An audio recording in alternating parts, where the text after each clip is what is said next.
Assalamualaikum warahmatullahi wabarakatuh. Perkenalkan, nama saya Rizkawati. Saat ini saya sebagai dosen di program studi D3 Teknik Industri Agro Politeknik ATI Makassar. Politeknik ATI Makassar adalah salah satu perguruan tinggi vokasi di bawah Kementerian Perindustrian Republik Indonesia.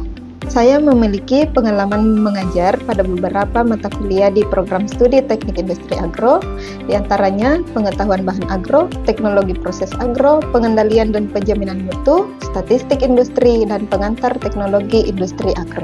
Pada kesempatan kali ini, saya akan menjelaskan metode pembelajaran menggunakan pendekatan DIA atau Delivery, Interaction, dan Assessment pada mata kuliah Teknologi Proses Agro.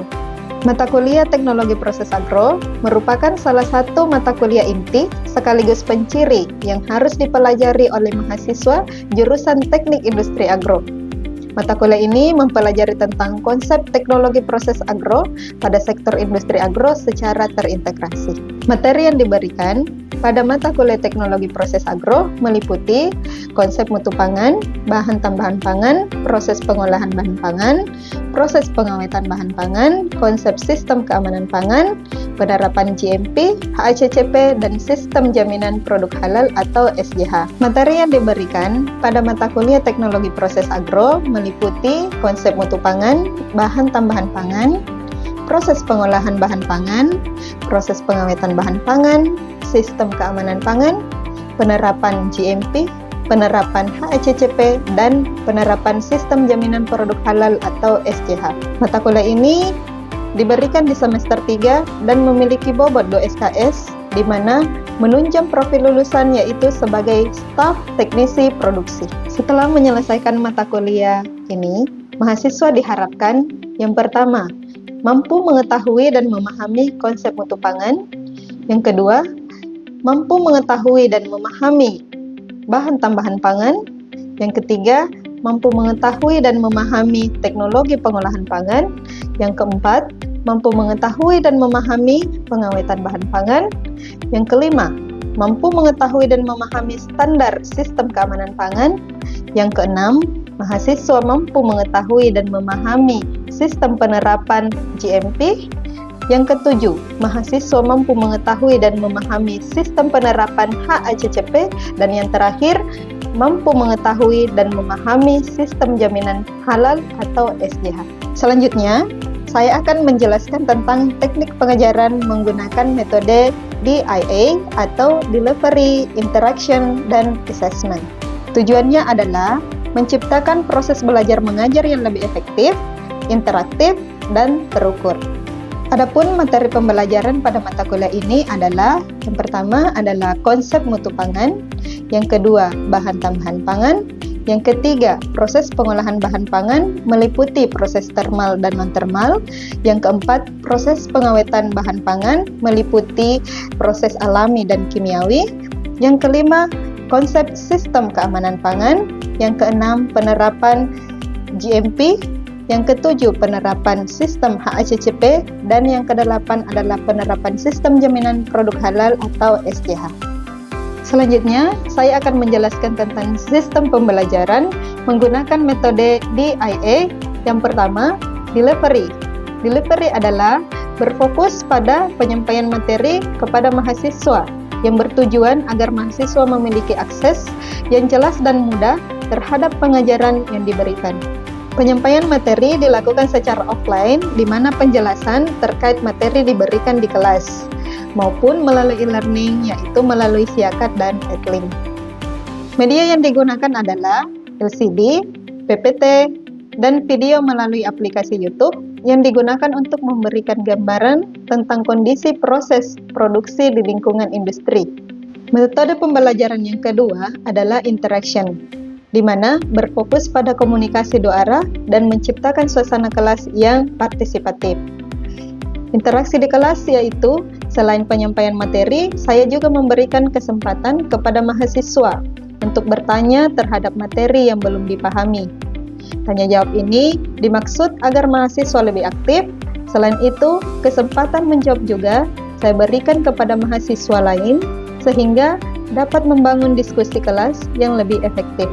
Selain itu, saya juga menerapkan sistem problem based learning dengan memberikan video studi kasus tentang materi yang sedang dibahas. Selanjutnya, mahasiswa diminta untuk menganalisis dan menyelesaikan studi kasus tersebut dengan menggunakan metode yang tepat. Dengan pemberian video studi kasus, mahasiswa biasanya dapat memahami dan menyelesaikan masalah dengan mudah. Metode pembelajaran yang ketiga adalah asesmen. Asesmen bertujuan untuk mengukur pencapaian dari pembelajaran untuk perbaikan proses pembelajaran selanjutnya. Proses penilaian ini bertujuan untuk mengevaluasi proses pembelajaran di mana pemahaman mahasiswa akan diukur berdasarkan sistem penilaian. Dalam proses penilaian ini, saya mengacu pada sistem penilaian yang telah ditetapkan oleh Politeknik Ati Makassar. Adapun sistem penilaian yang telah ditetapkan meliputi yang pertama, tugas 15%, baik itu tugas individu maupun tugas kelompok. Yang kedua, melalui kuis 10%. Kuis ini diberikan di awal perkuliahan ataupun di akhir perkuliahan sebelum menutup perkuliahan. Kuis ini bertujuan untuk menilai tingkat pemahaman mahasiswa terhadap materi yang telah diberikan. Yang ketiga, melalui UTS 35% dan UAS 40%. Berikut, saya akan berikan contoh video pengajaran yang saya lakukan di kelas terkait mata kuliah Teknologi Proses Agro. Bismillahirrahmanirrahim. Assalamualaikum warahmatullahi wabarakatuh. Waalaikumsalam warahmatullahi wabarakatuh. Gimana kabarnya hari ini? Sehat? Sehat. Baik, alhamdulillah. Jadi pada pertemuan perkuliahan kita pada siang hari ini, kita akan membahas tentang teknologi proses agro. Jadi di teknologi, kalau kita berbicara tentang teknologi proses agro, maka kita tidak terlepas dengan bagaimana kita membuat suatu makanan atau memproses suatu makanan dan menjaga keamanannya. Maka pada pertemuan kali ini kita akan membahas tentang sistem keamanan pangan. Oke, selanjutnya apa itu? Tapi sebelum kita masuk di sistem keamanan pangan, saya akan bertanya, apa itu bahan pangan? Apa itu bahan pangan? Yang berasal dari pertanian, perikanan, perhutanan. Oke, jawabannya bagus. Ada yang lain? Ada yang bisa menambahkan? Oke, silakan. Makanan yang diolah ataupun tidak diolah dan bisa dikonsumsi oleh manusia. Oke, baik. Jadi jawaban dari temannya yang pertama itu sudah bagus, kemudian ditambahkan lagi oleh temannya yang kedua itu juga sudah bagus. Pengetahuan kalian, apa itu sistem keamanan pangan? Dari asal kata sistem dan keamanan pangan. Baik, jadi sistem keamanan pangan adalah kondisi dan upaya yang diperlukan untuk mencegah pangan dari kemungkinan tercemarnya biologis, kemudian kimia, benda lain yang dapat mengganggu, kemudian merugikan dan membahayakan kesehatan manusia serta tidak bertentangan dengan agama, keyakinan, budaya masyarakat sehingga aman untuk dikonsumsi. Apa sebenarnya mengapa sistem keamanan pangan harus diterapkan? Agar tidak terjadi berlebihan pada suatu takaran tanah. Oke, agar bahan tambahan yang dimasukkan ke dalam produk pangan itu tidak berlebihan. Oke. Jadi mengapa sistem keamanan pangan harus diterapkan? Karena ada kasus-kasus keracunan yang terjadi di dalam masyarakat. Sebelumnya, sebelum adik-adik mempelajari mata kuliah ini, sebelumnya apakah pernah kalian mendengar tentang kasus-kasus keracunan makanan di sekitar kalian? Nah, biasanya proses keracunan makanan itu terjadi di mana? Di sekolah, terus kegiatan acara pernikahan. Ya, itu di acara-acara seperti itu sering terjadi keracunan makanan. Berarti itu mungkin saja daging yang diperoleh sebelumnya dari tempat pemotongannya sudah terkontaminasi dengan kotoran hewannya, kemudian pada saat proses pencucian kurang bersih, makanya bisa menyebabkan terjadinya keracunan seperti itu. Jadi mikroba E. coli yang ada di dalam daging tersebut belum mati sehingga menyebabkan keracunan. Kemudian kasus selanjutnya yaitu 200 orang keracunan dan 20 orang meninggal. Sampai ada yang meninggal dunia. Berarti ini keracunannya sangat fatal. Dan keracunannya itu hanya karena dia memakai permen. Kita pasti tidak pernah mengira kalau kita memakan permen tiba-tiba meninggal. Ya kan? Kita tidak akan pernah menganggap kalau kita hanya memakan permen tapi tiba-tiba menyebabkan 200 orang sakit dan meninggal 20 orang. Itu karena pada saat proses pembuatan permennya itu terkontaminasi oleh zat kimia berbahaya yang sudah diidentifikasi yaitu senyawa arsenik. Jadi ada senyawa kimia pada saat memproses permen tersebut ada masuk senyawa ini ke dalam adonan permennya, sehingga pada saat sudah didistribusi, sudah dikonsumsi, maka menyebabkanlah proses keracunan yang berakibat fatal pada kematian. Undang-Undang RI Nomor 18 Tahun 2012. Di dalam isinya itu pada pasal 64 dikatakan bahwa setiap orang yang melakukan produksi pangan olahan yang diperdagangkan wajib untuk menerapkan tata cara pengolahan pangan yang dapat menghambat proses penurunan atau kehilangan kandungan gizi bahan baku pangan yang digunakan. Jadi, selain kita memproduksi pangan yang sehat atau aman, kita juga harus bisa mempertahankan kandungan gizi yang ada di bahan pangan tersebut. Jangan sampai kita mengolah bahan pangan, kita mengolah terus, tapi kita tidak memperhatikan tinggal apalagi gizinya yang ada di dalam sini.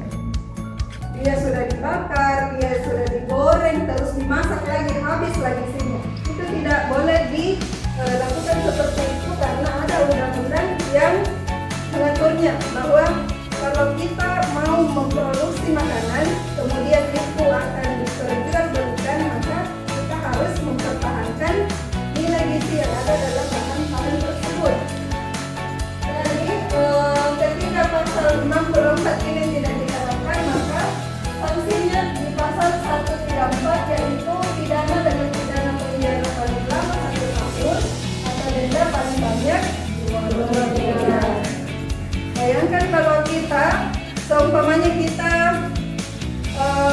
membuat suatu usaha, modalnya kita anggaplah 1 juta atau 5 juta lah ya, karena kita baru pemula. Kemudian usahanya kita adalah membuat produk atau menjual makanan.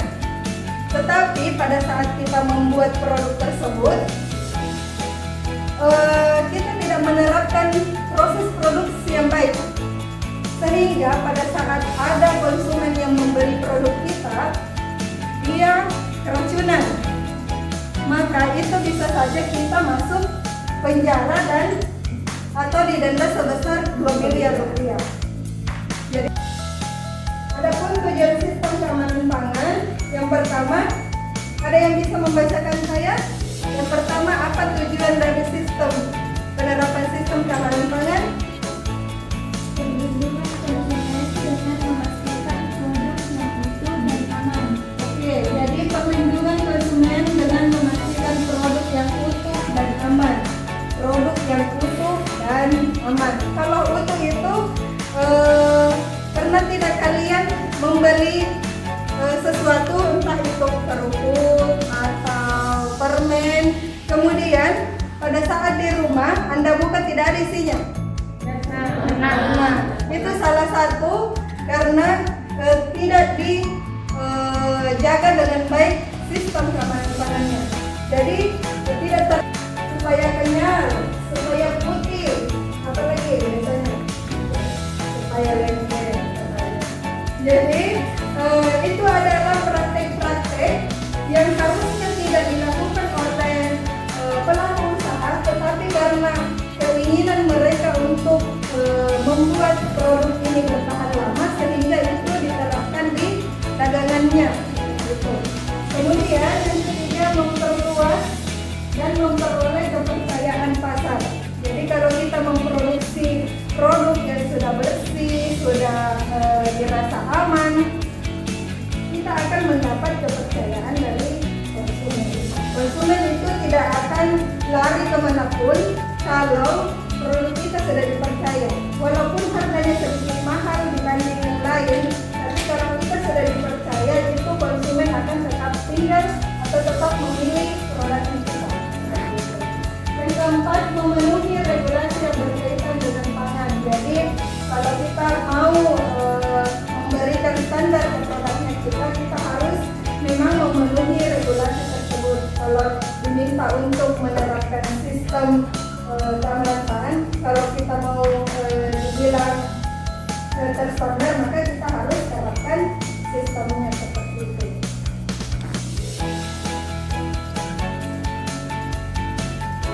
Jadi untuk penerapan GMP itu sendiri sudah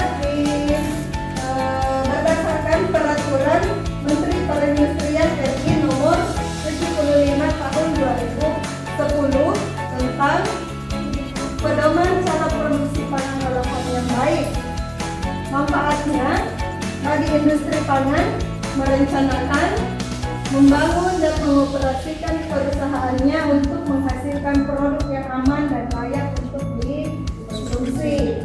Kemudian sebagai pembina pengaturan dan pengembangan industri pengolahan pangan dan untuk pengawas mutu pengolahan pangan itu melakukan audit. Tujuannya yang pertama adalah mencegah tercemarnya pangan olahan dari pencemaran biologi, kimia, fisik yang dapat mengganggu, merugikan, membahayakan kesehatan manusia.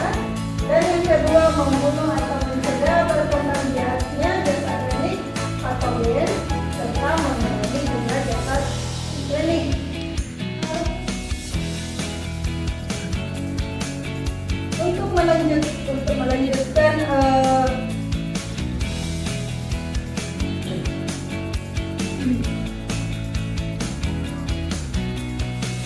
untuk di pedoman sendiri di Peraturan Menteri Perindustrian nomor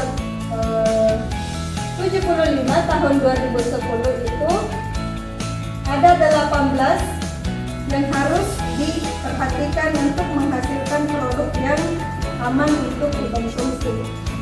Jadi ke-18 poin ini termasuk lokasi.